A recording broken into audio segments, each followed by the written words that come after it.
भारत में आमतौर पर लोग बचत योजनाओं या फिर बीमा में निवेश कर रहे हैं, लेकिन बीते कुछ सालों से शेयर बाजार की ओर लोगों का रुझान ज्यादा बढ़ा है।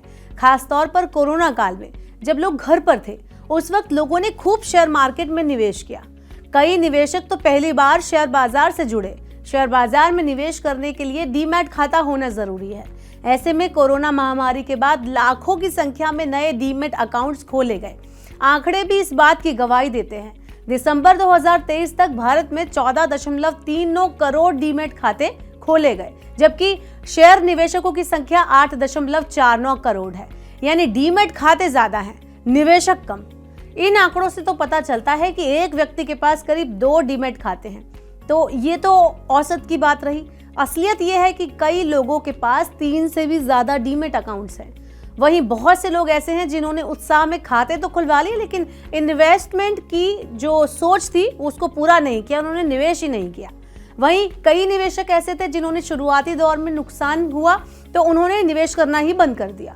अब ऐसे दौर में जहां साइबर ठग हर वक्त आपकी इन्हीं चूक की तलाश में रहते हैं, ऐसे में डीमैट खाता यूं ही छोड़ देना कतई सही नहीं है। ये एक बहुत बड़ी गलती है।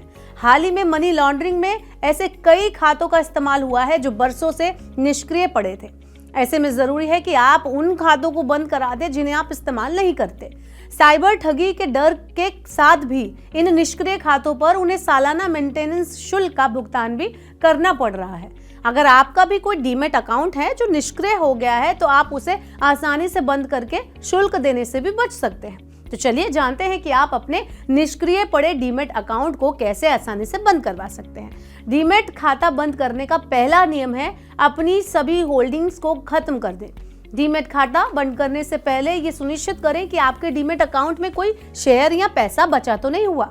बंद करने का प्रोसेस सबसे पहले यह है कि आपको अपनी सभी होल्डिंग्स को बेचने या दूसरे खाते में ट्रांसफर करना होगा।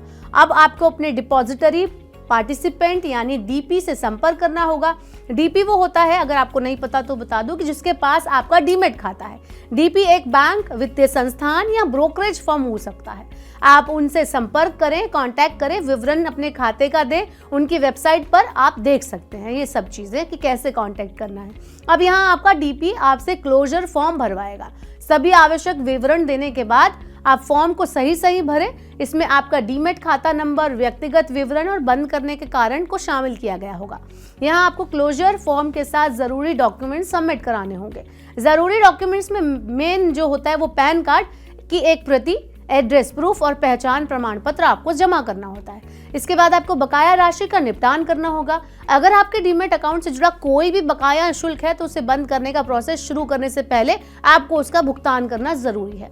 इसमें वार्षिक रखरखाव शुल्क, लेन देन शुल्क शामिल हो सकता है। इसके बाद डीपी द्वारा प्रस्तुत क्लोजर फॉर्म और डॉक्यूमेंट्स का सत्यापन किया जाएगा। एक बार सब कुछ ठीक हो जाने पर वह डीमैट खाता बंद करने के प्रोसेस को शुरू कर देगा।